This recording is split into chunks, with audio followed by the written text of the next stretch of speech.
Alright, so in this video we're going to be discussing AU sections 200.08, 9, and 10. And these sections give us a high-level view of the audit process and the steps it takes in performing the audit. And so first it says that GAAS contains objectives, requirements, and application of other explanatory material that are designed to support the auditor in obtaining reasonable assurance. So what it's saying here is that, it gives us the structure of generally accepted auditing standards and how each of these standards should be applied. So this particular section is section 200, and we'll use this one to explain where do we find the objectives, requirements, and interpretations.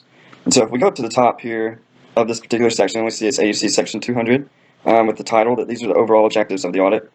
And then these sections typically have an introduction where it gives you a high-level view of what the section is going to be discussing and maybe some introductory information to help you understand what is needing to be accomplished. And next, importantly, we have the overall objectives of this particular section, and we'll go through this in another video related to these particular objectives, but this is the main goal of the auditor in applying this particular AUC section. And then we have some definitions that explain some terms that may not be clear from the text of the requirements and interpretations. Some sections have more definitions than others. And then we get down to the requirements, and these are the specific things that the auditor should follow as he's going through the audit. And each of these particular requirements usually has a part here that says reference paragraph A, such and such. And these paragraphs are interpretations of this requirement, so these interpretations give a little more color on how to follow these particular requirements. For instance, if we were to, here it says ethical requirements related to the audit. So if we go down to sections A15 to A21, it gives some more color of how to follow the ethical requirements. And so here's sections A15 through 21. It even tells us that this references the requirement paragraph number 16. So 15 through 21 will give us some more explanation of how to follow that particular requirement about ethical requirements.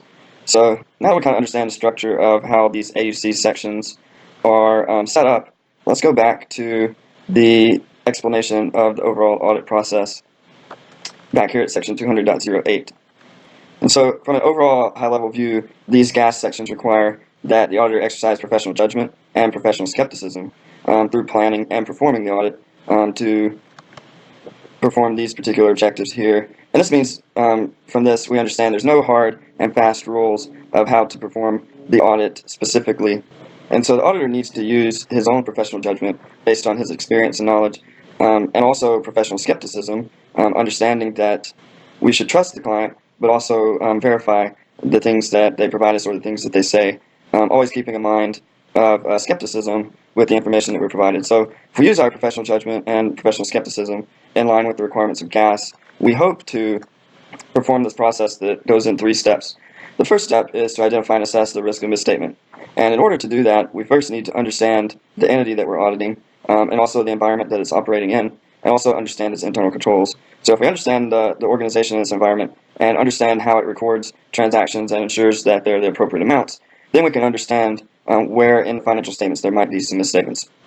And based on that understanding, we need to come up with responses to those risks that we identified, and then we need to develop procedures that are dedicated to reducing the risk that there are misstatements there. And we do this by obtaining sufficient appropriate audit evidence where we think those misstatements might exist. And we do that through designing and implementing appropriate procedures and responses to address those risks. And after we have obtained enough evidence that we have determined all of the misstatements or lack thereof, we form an opinion on the financial statement of whether they're free from material misstatements as a whole. And we do that based on the evaluation of the audit evidence that we obtained in this step. And so that's basically the 3 steps of the audit. We assess the risk of material misstatement, we obtain evidence to address those risks, and then we form an opinion based on the evaluation of that evidence. And so with different types of engagements, we may form different types of opinions, and these are explained in other sections of the AUC sections. And also and the opinion that we say will depend on the different financial reporting frameworks that we use. So whether it's a GAAP or a cash basis or whatnot. And also different laws and regulations on the entity might require us to form other types of opinions. For instance, in the case of single audits, it might be an opinion on the entity's compliance with the rules or laws and regulations related to their federal programs. And finally, the auditor also might have to provide different communications. For instance, in most cases, the auditor first has to provide the opinion report to the users of the financial statements.